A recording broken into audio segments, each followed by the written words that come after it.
皆さんこんばんは。ワイワイニュース山崎です。今日は2019年の5月の27日月曜日ですね。時間がまたしても大幅に遅れまして、日本時間の夜の10時19分ということで、1時間40分以上遅れましたね。申し訳ありません。先ほど一度スタートしたんですけど、この今日のタイトルですねがあまりにも長すぎてですね、画面いっぱいに、広がっちゃってですね、消せなかったということで、テイク2でやり直したということなんです。今日の放送のメインテーマですけど、このコメント欄にアップしましたように、イタリアの五つ星運動、フランスの黄色いベスト運動、ドイツの緑の党、日本の山本太郎、令和新選組の共通点は、政治権力の補完勢力になり下がった既存の政党を見限った普通の市民がギリギリのところで起こした市民革命運動だという点であると。ちょっと長いんですけど、今日の放送のメインテーマはこういうことです。今日のワイワイニュースライブの通算は2785回ということで、ツイキャステレビで、音声も映像も今のところ順調に、配信されているということですね。ということで今日の放送の最新のお知らせということで、先週の金曜日の放送のメインテーマですね。これですね。重要記事として、長州新聞が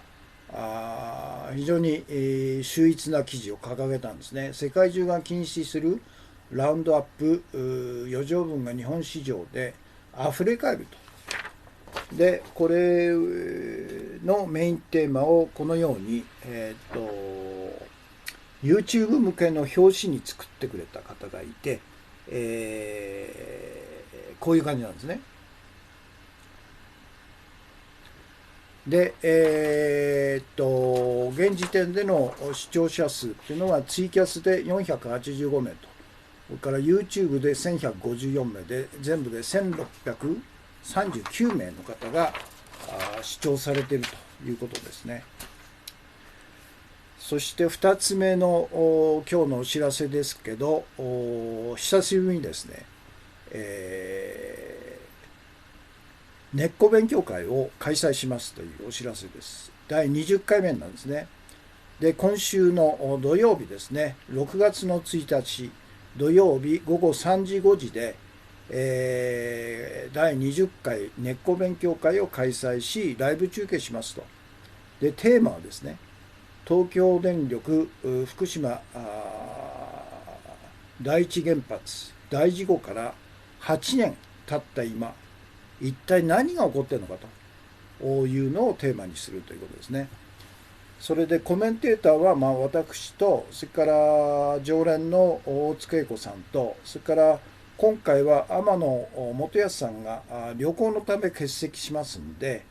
新たに三角忠さんという元の三一書房の編集をされて、現在は独立して編集工房をサクという会社の代表であり、さまざまな市民活動をされている方ということで、この3人でこのテーマで勉強会を行うということです。で、今回は一般参加者の募集は行いませんということで、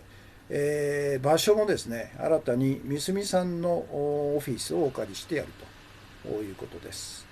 ぜひ、ライブ中継しますんで、ご覧くださいということですね。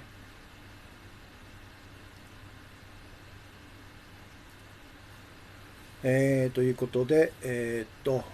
これをちょっとアップしますね。今日のお知らせ。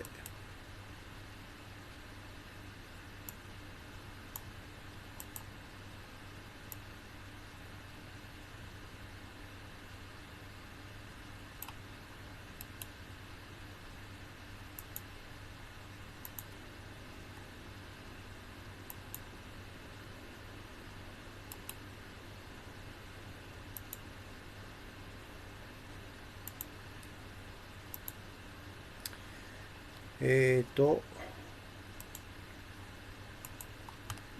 在までの視聴者数ですね。先週の金曜日の放送です。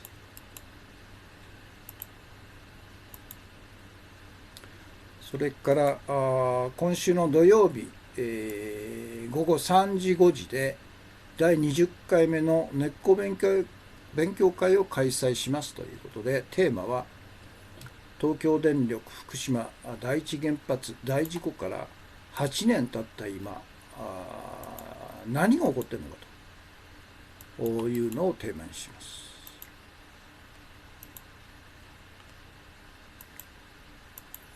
で、コメンテーターは新たに三角さんが入って、天野さんが旅行のため欠席ということで3名で行います。で、今回は一般参加者の募集を行いませんということです。で、今日の画像ですね。今日の画像は4枚かな。で、今日の画像の最初はですねこれも驚いたんですけど、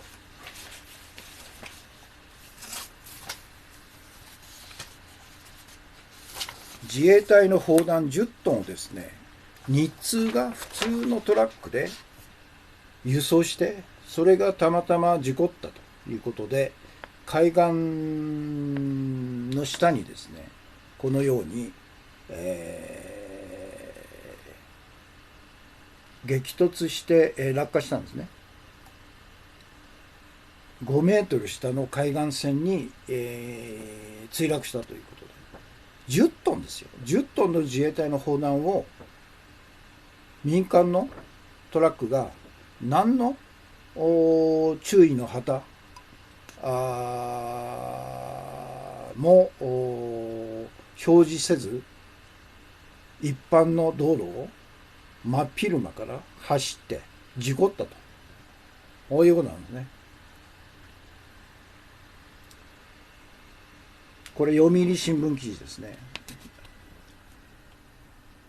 で、これは私の今日のトピックスのトップに持ってきてるんですけど、砲弾10トン積んだトラック5メートル下海岸に転落という読売新聞で、道路から転落したトラックで、5月の25日ですね、午前20分9時20分、山形県鶴岡市、小波渡りの国道7号で自衛隊の砲弾約10トン積んだ大型トラックが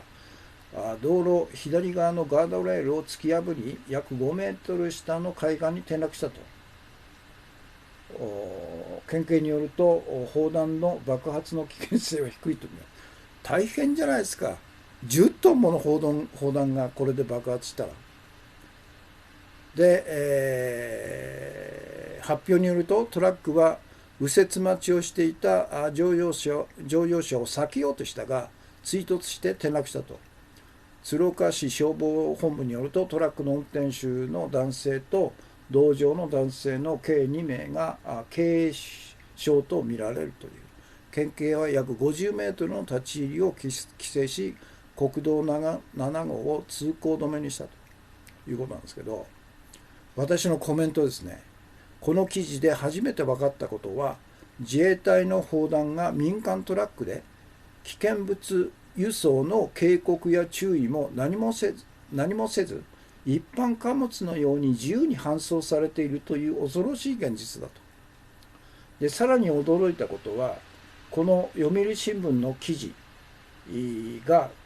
この自衛隊の砲弾を一般トラックで一般貨物のように輸送している重大な危険性を一切批判しないと。あたかも一般貨物を積んだトラックが事故を起こしたかのように問題の本質を隠して報道しているということなんですね。で、本来であれば自衛隊の砲弾を民間のトラックが輸送するってことはありえないですね。一切禁止なんですよ。で、自衛隊の輸送車両が交通量の少ない夜間に限り前後を護衛車両で警護しながら搬送するというのが当たり前だと思うんですけど、この辺の指摘は一切読売新聞の記事はしないで、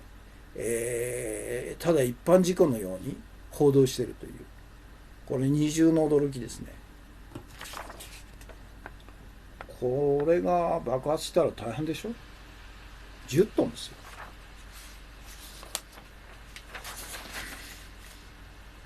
これが今日の最初の画像ですね。で、2つ目の画像が何かと。これは今日の注目記事で取り上げますけど、スイスにある5基の原発の中で最も古いゲス源原子力発電所がもしもメルトダウンした場合、どのような形で放射能汚染されるかと、その地域を予想したシミュレーションをしてるんですね。これはスイスインフォの記事なんですけど、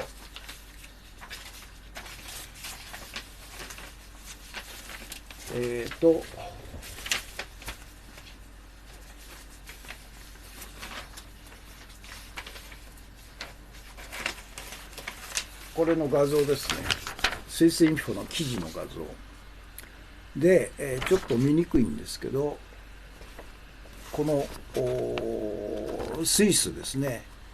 スイスでこの原発があるのが、ベルンと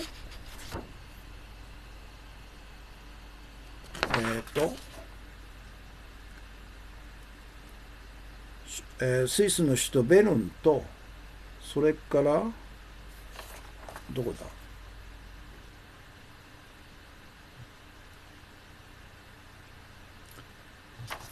ベルンとチューリッヒの間にあるこの原発なんですね。これが福島第一原発のようにメルトダウンして、そして、ある特定の日の気象状況、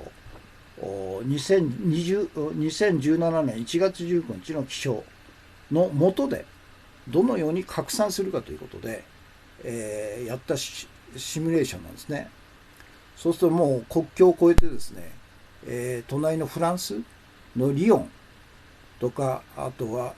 グルノーブル、あるいはブルゴーニュ地方まで放射能が拡散するというシミュレーションをしたんですね。そして、スイスには5つの原発が稼働していると。ただ2017年の国民投票で、全て廃止するっていうのは決まってるんですね。これが5つなんですね。で、今回、メルトダウンするというゲス弾原子力発電所っていうのはこれですね。で、1234ですけど、ここには2つの原子力があるから全部で5つなんですね。ということですね。スイスインフォの情報です。そして、4番目、今日のメインテーマで取り上げますけど、日経新聞の記事ですね。この記事の中に出てきたですね、ポピュリズム、大衆迎合主義の政党が獲得した投票率というあれなんですね。で、ギリシャが60% 近いと、イタリアも 60% 近いと、フランスが30% ぐらいと、ドイツが20%からスペインも 20% と、それと連動して下がこのようにポピュリズム政党が高い投票率を得てる国っていうのは軒並みこれ失業率なんですね。ギリシャが 20%いってると。それからイタリアが 10% を超えてると。からフランスも 10% で、ドイツは逆に下がってるんですね。そしてスペインも10、これなんだ、2018年は18% ぐらいになっているということで、この、日経新聞の記事は、ポピュリズム政党が高い得票率を得る原因っていうのは、長期景気低迷による失業者の増大が背景にあると、こういうことなんですね。私はこれを批判してるんですけどね。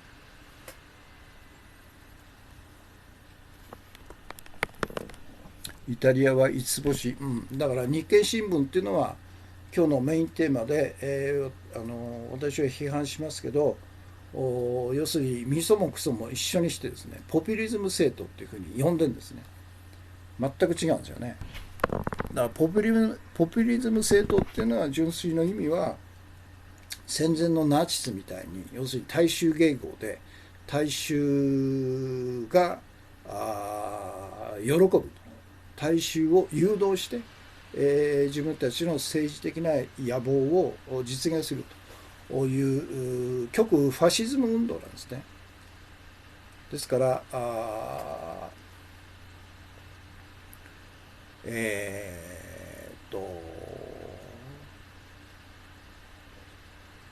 イタリアの五つ星運動とか、フランスの黄色いベースの運動とか、ドイツの緑の党とか、日本の山本太郎令和新選組の運動というのはポピュリズムではないですよと。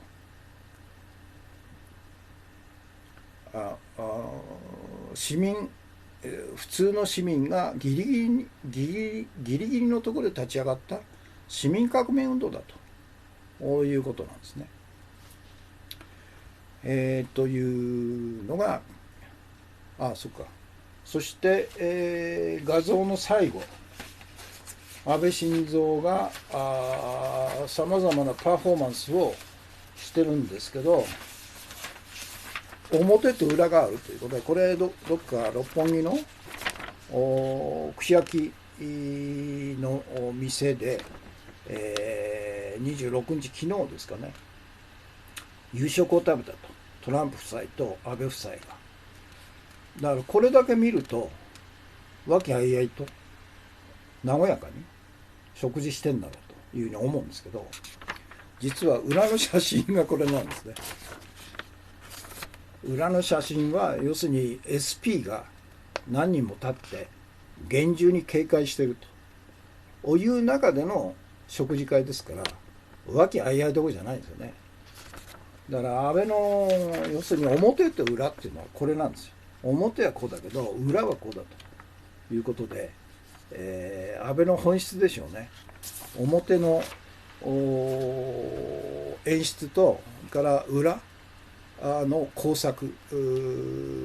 が完全に乖離しちゃってるということですね。ですから大手マスコミはこの写真しか出さないんですよ。そうすると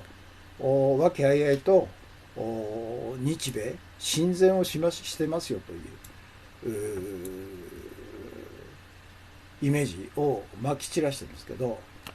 実際はこういうことなんですね。だからこれだけ厳重な警戒をしなければトランプ、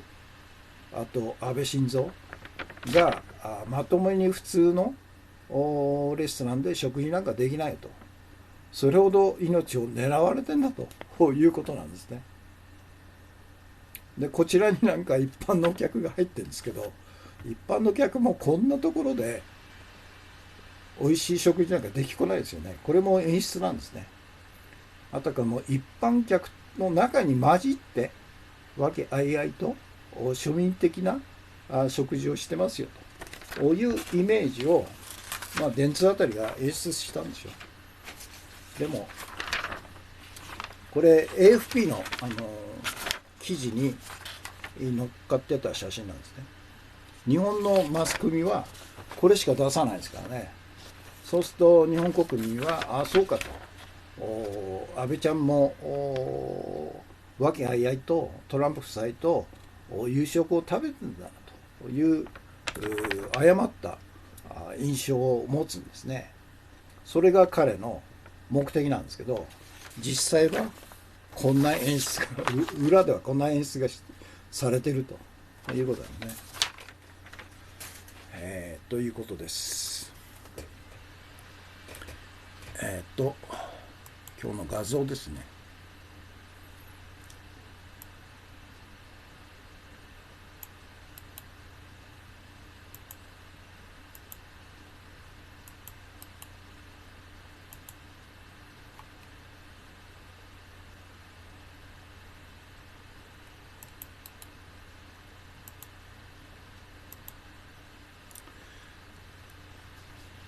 10トントラックが事故ったと。10トンの砲弾を積んだ10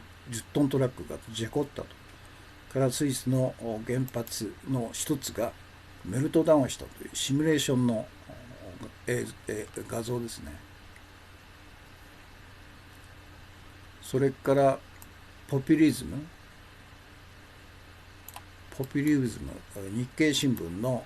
記事に掲載されてたポピュリズム政党が高い投票率を得てるというのは軒並み長期景気低迷が続いて失業者が増えてることが原因だと。それはそうなんですけど、それじゃあなんで長期景気低迷が続くのかと。その原因は何なんだと。こういうとここそ分析しなくちゃいけないですね。で、日経の新聞はその原因は EU 各国に貸している財政規律だからだと。単年度では赤字が GDP の 3% 以内から政府の借金総額は GDP の 60% 以内という財政規律があるから財政の自由度を奪って必要なインフラ投資もできない。そのために経済成長ができないんだという結論を出してるんですね。でも違うんじゃないと私はいうことで、今日のメインテーマなんですけど、トランプか。すぐそばで、SP が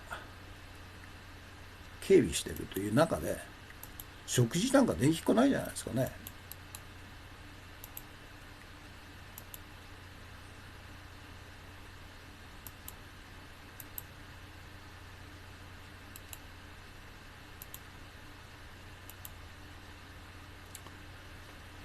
ということですね。串焼き屋。そして今日の映像としてはさっきのスイスでの一機がメルトダウンして、放射能汚染が広範囲に広がる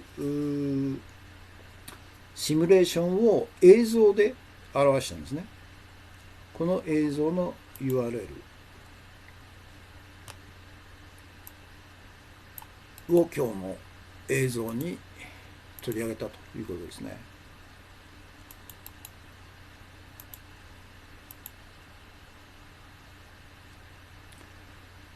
ということです。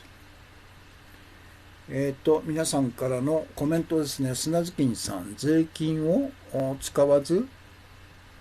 昭恵夫人の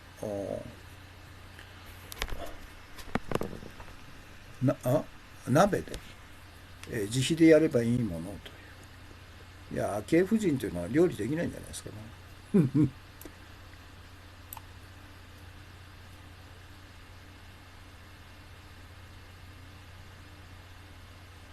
から砂月さん、日本なら自民党と維新とN コンですねと、ポピュリズム政党、そうですね。自民党なんかまさにポピュリズムそのものですよね。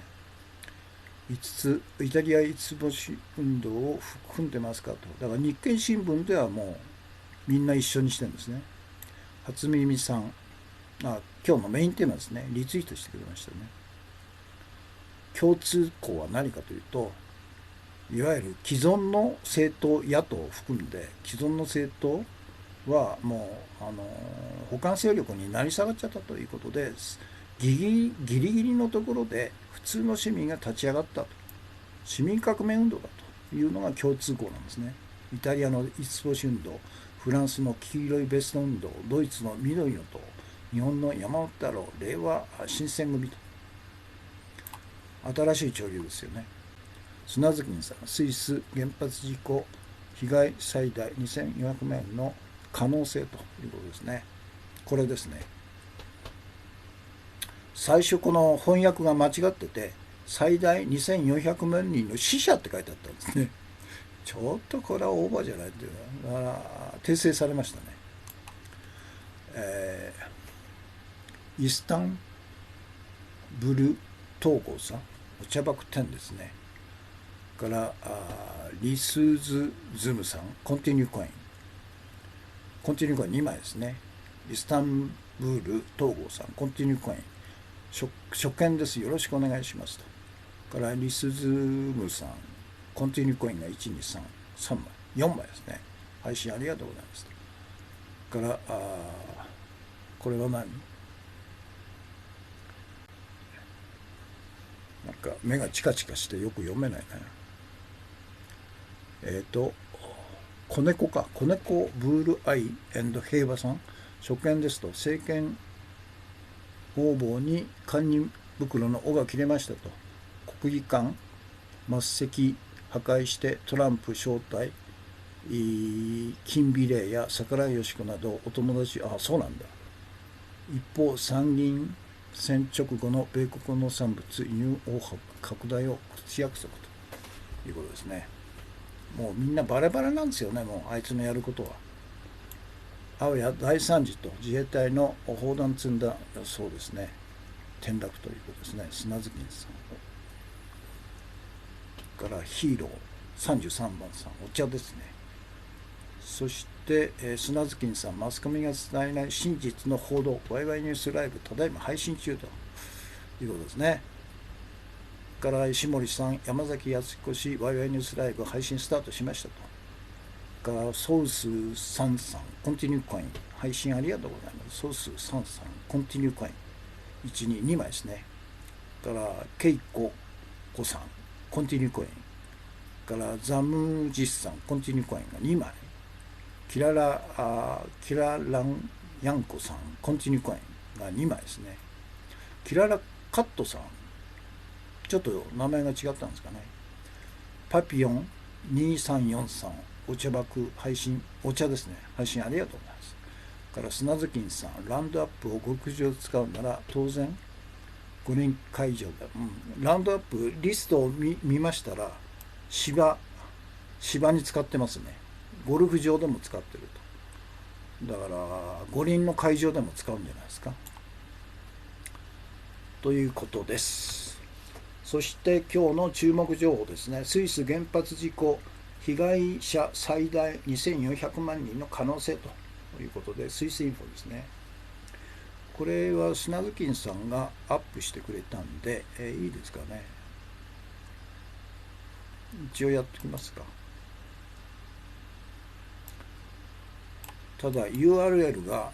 ものすごく長くてですね、短縮できなかったんですね。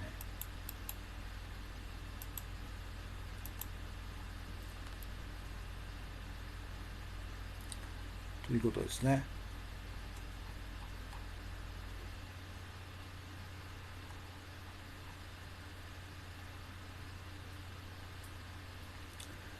渦か。渦だ。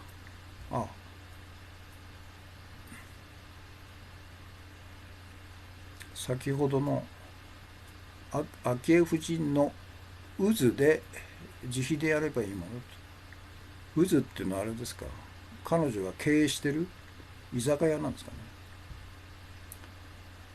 三平さん、コンティニューコイン疲れて寝てましたと。今覚めましたと。お疲れさんですね。コンティニューコインですね。はい。ということで、次に、推薦図書ですね。この石井幸喜さんの本、これを今日読みますね。今日は86回目ですね。第3章の公共事業という名の収奪システム第3節、ダム建設という巨大な無駄。それで、今日のところは大社の放流という新たな事業に乗り出す国土交通省。大社っていうのはいわゆるダムを作ると、そのダムに砂が流れ込んで、それが堆積するんですね。これを大社って言うんですね。堆積する砂、大社。ここ読みますね。ダムは川をせき止めるから水が運ぶ土砂が溜まっていくことは避けられないと。この大社こそ、ダムの究極の問題であると。政府部内でも平成元年に水資源開発利用に関する行政監察を行い、この結果を平成2年9月に発表して、ダム大社が最も深刻な問題だと指摘していると。これに対して旧建設省は100年分の大社容量があると居直っていたのだが、平成10年8月末、突如ダム大社の放流実験に取り組む方針を打ち出したと。この時建設省は平成8年1月現在のデータをもとに、ダムの総貯水容量に占める大社の割合は平均で 6.9% だが、70% 以上のダムが16カ所あると発表したと。大井川水系の千の頭、先頭ダムっていうのかな、血頭ダムが 98% であるなど、土質が脆い中部電力で、代謝率が高いと。代謝は貯水能力を減らすだけでなく、上流ではダム洪水の危険を生み、下流では砂利採取もあって、河床の低下や海岸線の浸食を引き起こしていると。海岸線は浸食が進み、過去15年間の平均では全国で毎年160ヘクタールの海岸線が消滅しているというと。こうした事実を旧建設省が認めたことは素直な自己批判のようにも見える。しかし官僚の行動はそれほど単純ではないと。大社の放流には莫大な金がかかると。建設省は天竜川水系の道ダムで初の土砂バイパストンネルを計画しており、その費用は150億円。黒部川水系の出し平ダムでは廃車用のゲートを作るが、その費用も数十億円だと。同省の所管ダムは全国に337あるから、こういう工事を次々行えば大変な金額になると。真意は新たな事業作りなのであると。しかも黒部川では出し平ダムの排射ゲートから溜まった泥を押し出す実験を繰り返すことによって、川は死に、富山湾の漁業にも大きな被害が出るようになっていると。不要なダムを取り壊すのではなく、一つの問題の解決策にまた新たな問題を生む同種の公共事業を作り出すのが利権政治と権益行政の修正なのだと。すごいですね。というところです。で、明日読むところは徒歩でも越せる大井川というところですね。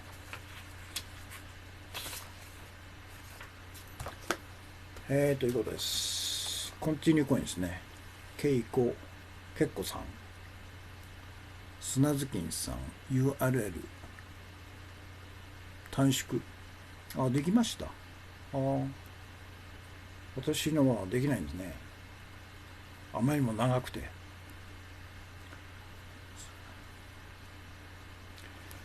ということで、今日のメインテーマですね。現在時間がこれ何分だろう、34分35分33秒、閲覧されている方が同時刻で44名様、全体で83名様、コメントが22件ですね。今日のメインテーマですね。イタリアの五つ星運動、フランスの黄色いベスト運動、ドイツの緑の党、日本の山本太郎、令和新選組の共通点は、政治権力の補完勢力に成り下がった既存政党、既存野党政党を見限った普通の市民がギリギリのところで、起こした市民革命運動だという点であるというのが今日のメインテーマですね。日本をはじめ世界のマスコミは各国で開始されたこれらの市民革命運動をイタリアの同盟、フランスのルペン国民運動、ドイツのための選択肢などの排外主義極右ファシスト運動と同一視してポピュリズム、大衆迎合主義運動と呼び一斉に批判キャンペーンを繰り広げていると。その典型が下記に転載した日経新聞の5月26日付記事、大衆迎合を呼ぶ欧州の罠、財政規律、景気回復を阻害であると。この記事では各国でポピュリズム、大衆迎合主義が登場した背景には、各国での長期景気低迷による失業者増大があると分析していると。そして長期景気低迷した原因は EU が各国に課している財政規律、財政赤字はGDP の 3% 以内と、債務残高は 60% 以内であり、財政の自由を阻害して必要なインフレ投資ができず、その結果長期景気低迷に陥ったと分析したんですね。しかしこの記事が言うように、もしも EU の財政規律が各国の長期景気低迷の原因であるとすれば、財政規律がなく毎年200兆円もの国債を発行し続け、現在 GDP の 2.5 倍の1100兆円もの国の借金を積み重ねている日本はとっくに景気回復しているはずであると。しかし実際の日本はアベノミクスで政府が350兆円の財政出動をし、日銀が350兆円の金融緩和をしても2019年の GDP 成長予測がたった 0.9% しかないという長期景気低迷国家なんだと。でこの日経記事が根本的に誤っているのは何なのかと。それは各国の長期景気低迷の真の原因が財政規律の有無ではなく、政府の財政出動と中央銀行の金融緩和のほとんどが価値を生む実体経済ではなくて、価値を生まない金融経済に投入されている事実を決して言わないことなんだと隠してるんですね。なぜ政府の財政出動と中央銀行の金融緩和が実体経済ではなくて金融経済にのみ投入されるのかと。その答えは簡単であると。それは各国の政府と中央銀行が実体経済の成長を目指す政治勢力ではなくて、実体経済を破壊して金融経済の成長だけを目指す国際金融支配勢力に独占支配されているからであると。したがってイタリアの五つ星運動、フランスの黄色いベスト運動、ドイツの緑の党、日本の山本太郎、令和新選組が目指すべき最大の目標が各国の政府と中央銀行を支配する国際金融支配勢力を打倒して一日も早く市民革命政権を樹立して、金融経済ではなく実体経済を国民経済の中心に据えることなんだということなんですね。で関連記事として、大衆迎合が呼ぶ欧州の罠、財政規律、景気回復を阻害というチャートは語るという日経新聞の、これは有料記事なんですね。ただ登録すると10件まではタダで見れるということで、今回はフルで転載できたんですね。というのが今日のメインテーマです。これをちょっとアップしますね。子猫ブルーアイさん。Perhaps no world leader has been as assiduous in flattering Trump's ego as Abe been as assiduous ってのはどういう意味なんですかね。ちょっとわかんないですね、これ。ワシントンポスト、これか、安倍ほどトランプにこびへつらう国のリーダーは世界の、そういうことですね。Perhaps no world leader has been as assiduous flattering Trump's ego as 安倍と。アシドゥラスってのは要するにこびへつらうって意味でしょうね。なるほど。砂月金さん、タックスヘイブンの内部留保は日本経済の動脈瘤。これこそが主景気悪の原因と。タックスヘイブンの内部留保。これはちょっと意味がよくわかんないですね。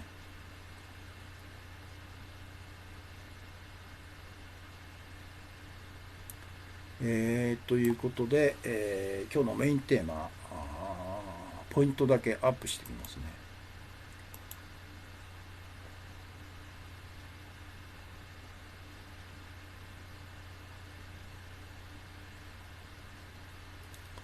今日のメインテーマこれだ。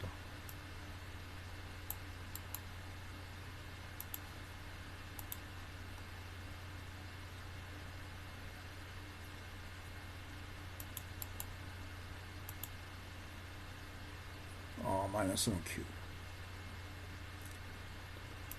普通の市民がギリギリのところで起こした市民革命運動だということなんですね。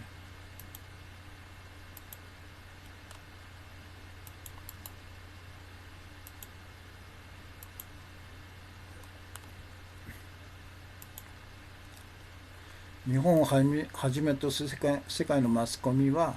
各国で開始されたこれらの市民革命運動をイタリアの同盟、フランスのルペン国民運動、ドイツための選択肢などの排外主義極右ファシスト運動と同一視してここまでですね一緒にしちゃってると。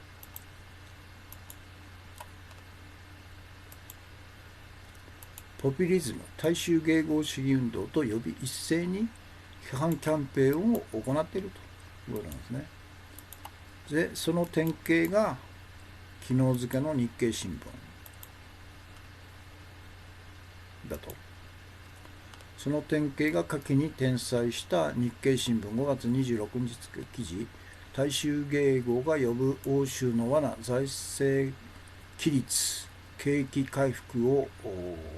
阻害であると。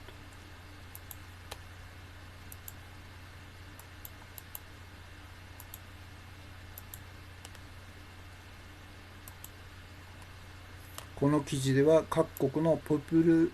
リズム、大衆迎合主義が登場した背景には各国での長期景気低迷による失業者増大があると分析していると。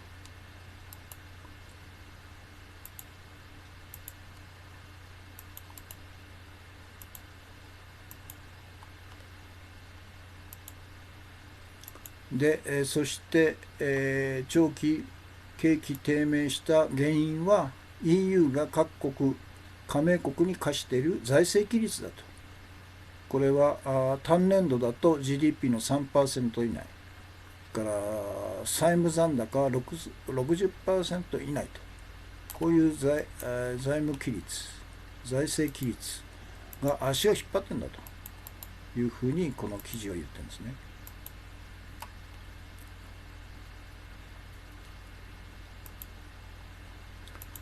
で、財政の自由を阻害して必要なインフレ投資ができず、その結果景気が長期低迷しているという分析をこの記事はしているということで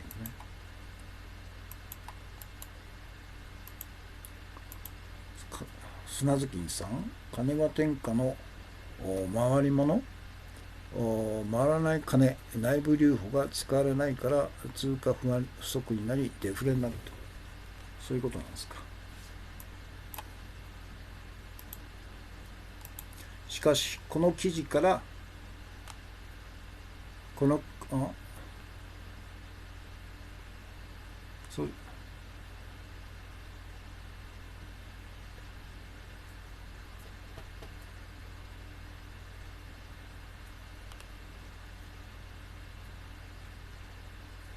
しかしこの記事が言うように、もしも EU の財政規律が各国の長期景気低迷の原因であるとすれば、財政規律がなくて、毎年200兆円もの国債を発行し続け、ここまでですね。財政規律なんか一切ないですからね、日本の場合。やりたい放題ですからね。自民党政治家と官僚が。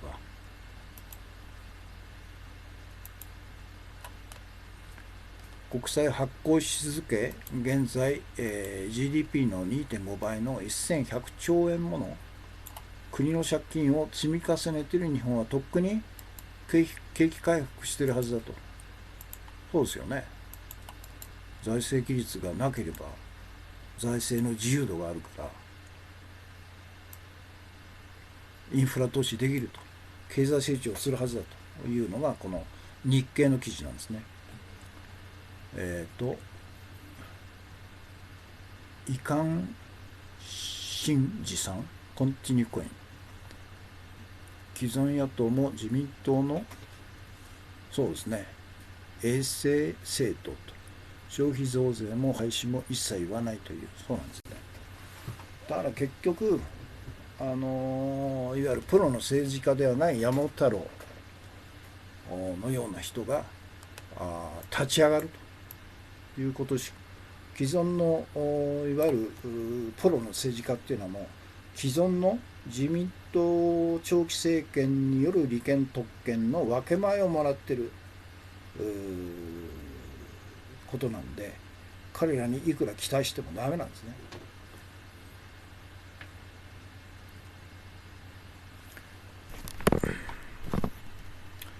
ということで、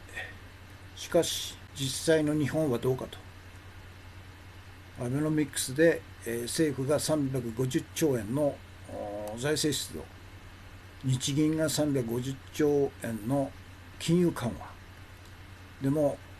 今年の経済成長予測は 0.98% ですよ。なんでなのと。財政規律のない日本がなんでこんな低成長なのと。これに答えてないですよね、日経の記事はね。でこの日経の記事が根本的に間違っているのテーマは何かという、それは各国の長期景気低迷の真の原因は財政規律の有無ではないんですね。政府の財政出動と中央銀行の金融緩和のほとんどが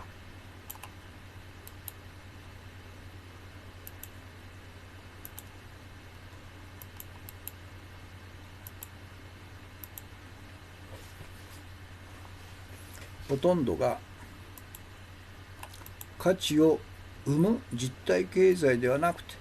価値を生まない金融経済にほとんど投入されているからだと。このことを決して彼らは言わないんですね。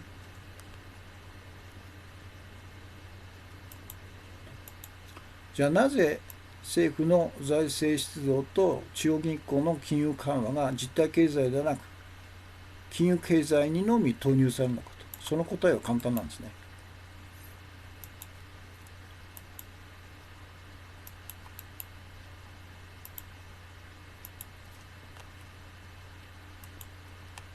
それは各国の政府と中央銀行が実体経済の成長を目指す政治勢力ではなく、実体経済を破壊して金融経済の成長だけを目指す国際金融支配勢力に独占支配されてるからだと。そういうことなんですね。だからその結果、ロスチャイルドの資産が5400兆円、5500兆円、50兆ドルにもなるという結果なんですね。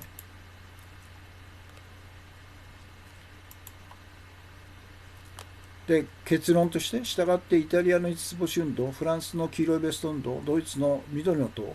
日本の山本太郎、令和新選組が目指すべき最大の目標は何かと。これは各国政府と中央銀行を支配している実体経済を破壊し、金融経済のみの成長を目指す国際金融勢力、ロシアの国際金融マフィア、これを打倒して、一日も早く市民革命政権を樹立して、国民経済の中心を金融経済ではなくて、実体経済に戻すということなんですね。それで今日の関連記事で、日経の記事ですね。これぜひ読んでください。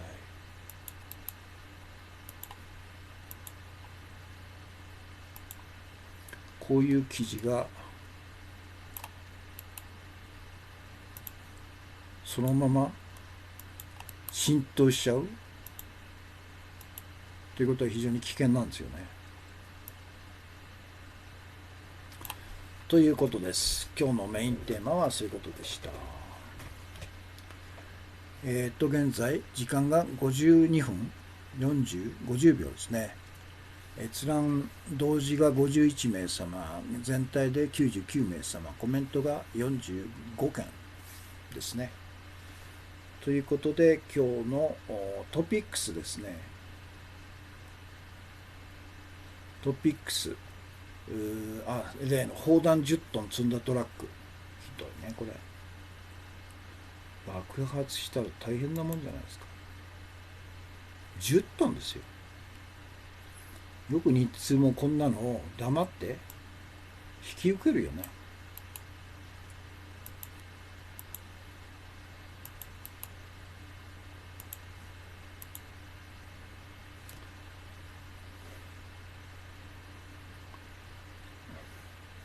で、これね、私のコメントですね。さっき言いましたけど、この記事で初めて分かったことは、自衛隊の砲弾が民間トラックで危険物輸送の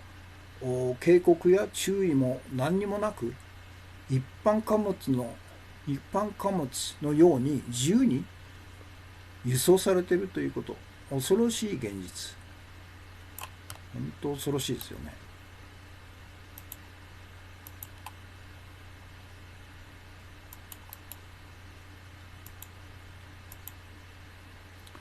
ということですね。日経新聞、経団連新聞ですからという。そうなんですけど、ただちゃんと批判しないとダメなんですよね、内容的にね。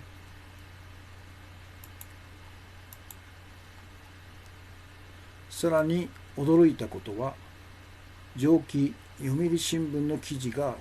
この自衛隊の砲弾を一般トラックで一般貨物のように輸送している重大な危険性を一切批判せず、批判一切してないんですね。単なるトラックが事故ったという記事でしかないんですね、これね。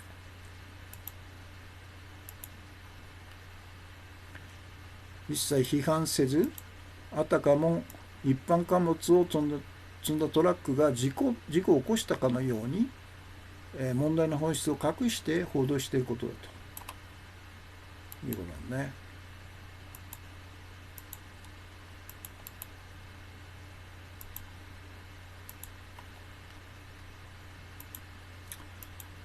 で本来であれば自衛隊の砲弾を民間トラックが輸送することは一切禁止すると。自衛隊の車両で、交通量が少ない夜間に限り輸送して、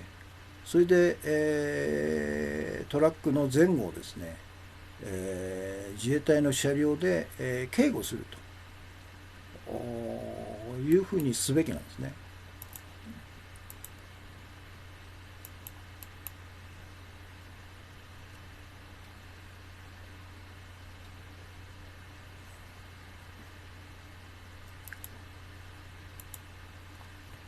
砂月さん、前を走っているトラックがどんな危険なものを乗せているか分かったものではないと。恐ろしい世の中と。そうですよね。だから可燃物なんていうとガソリンとかあるいは燃料を運んでいるトラックっていうのはちゃんと危険物だというあれが印がついてますよね。この日通のトラックっていうのは何もないんですよこれ。恐ろしいですね。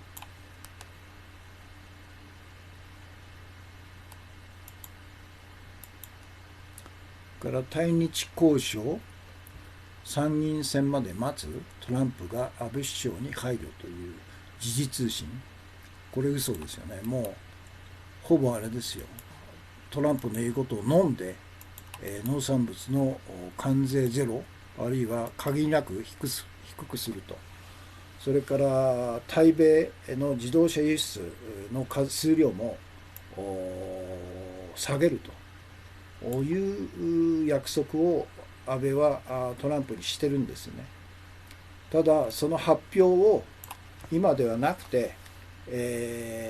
衆参同日選挙を8月にするから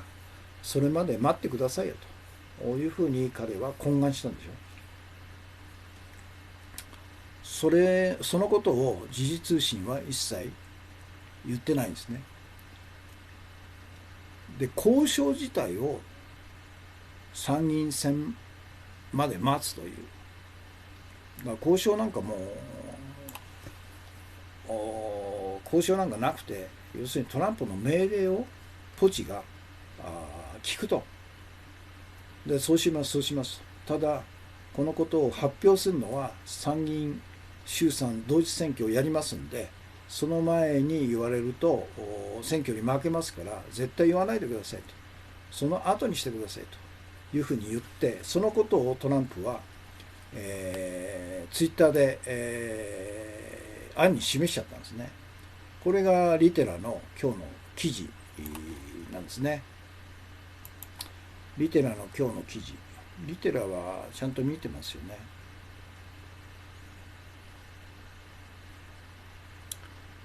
これか。これトランプ大統領がツイッターで安倍首相の国民騙す関税密約を暴露と。日本の7月の選挙が終われば農業で大きな数字というリテラですね。でこのツイッターの中でも7月のエレクションというのを複数にしてるんですね。エレクション図になってるから衆参同日選挙っていうのを安倍はトランプに言ってるんですね。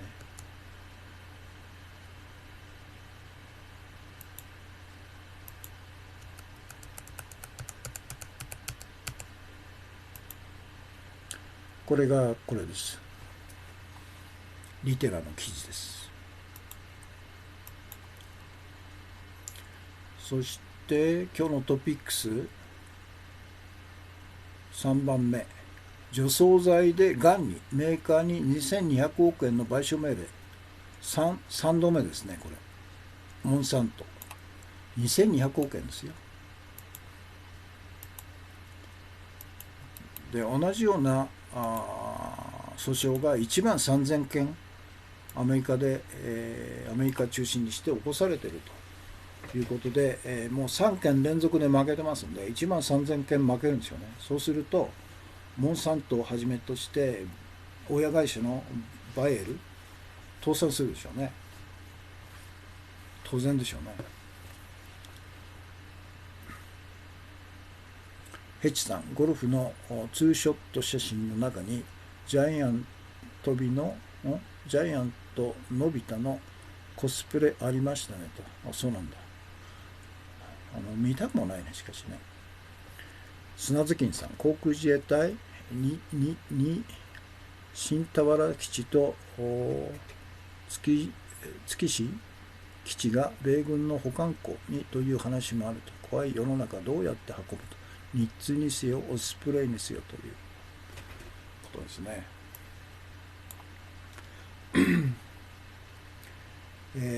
それからなんだろう、今日のトピックス、トランプ大統領の壁建設計画、米連邦地裁が一時差し止め命令という、これ当然でしょうね。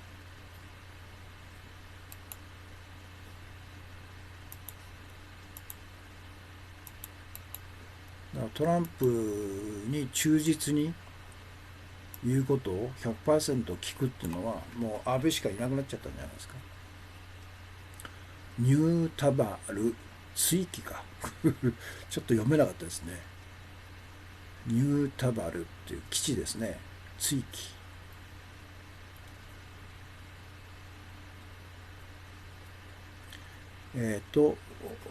子猫ブルーアイさん、税金投入による米国農産物輸入大幅拡大を選挙前に言わないっていうことはまさに権力犯罪です。そういうことですよ。権力犯罪者ですよ。でそのことを日本のマスコミは真実を伝えないと。だから権力犯罪の共犯じゃなくて主犯なんですよね、これね、日本のマスコミは。コンチニコイン、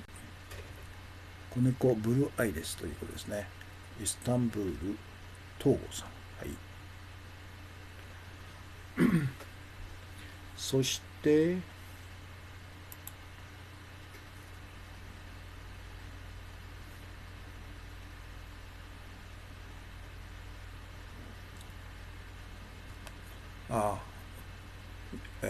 欧州議会選挙が始まって最初ドイツなんですね。ドイツがほぼ結果出たということで、ドイツ社民党欧州議会選挙地方選で敗北と、政権に打撃ということで、だからドイツでも既成政党が負けてるんですね。当然でしょうね。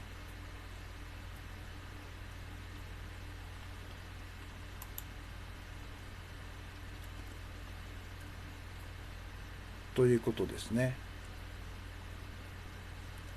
それでトランプ夫妻、六本木の炉端焼きで夕食と、安倍首相夫妻ということで、さっき、写真の表と裏をお見せして、実態はこうなんですね。国民に対するパフォーマンスでしかないと。実態はゆっくり、一般庶民と同席しながら食事するという雰囲気じゃないわけですよね。2人とも命狙われてますんで、2万5千人動員したっていうんですね、警官を。だから今回の3泊4日で遊びに来たトランプに対して税金いくら使ったのかということを野党議員は追及しろって言うんですね。おそらく10億円以上使ってんじゃないですか、たった3泊4日のために。トランプが密約をばらすということは安倍を毛嫌いしているということではということで、当然毛嫌いしてて、顔を見たくないんだけど、でも安倍をうまくやれば日本国民の資産を略奪できると、こういうふうにトランプは見てるから、彼をいいように使ってるんでしょうね。ということで、今日の放送はこれで終わりですね。現在日本時間で、11時24分か。すごいですね。そうですね。始めたのが10時過ぎですから、ということで、時間が65分40秒、そして、視聴されている方が55名、全部で119名様、コメントが63件ですね。ということで、今日の放送、月曜日の放送はこれで終わりです。たくさんのコメントと、たくさんのコンティニューコインと、たくさんのギフトですね、いただきました。ありがとうございました。ということで、コメント64ですね、お疲れ様でした。ということで、明日火曜日、できれば9時前に放送を開始したいといつも言ってて、あんまり実行できないんですけど、もしよろしければまた明日合流してくださいということですね。ということで今日の放送これで終わりです。お疲れ様でした。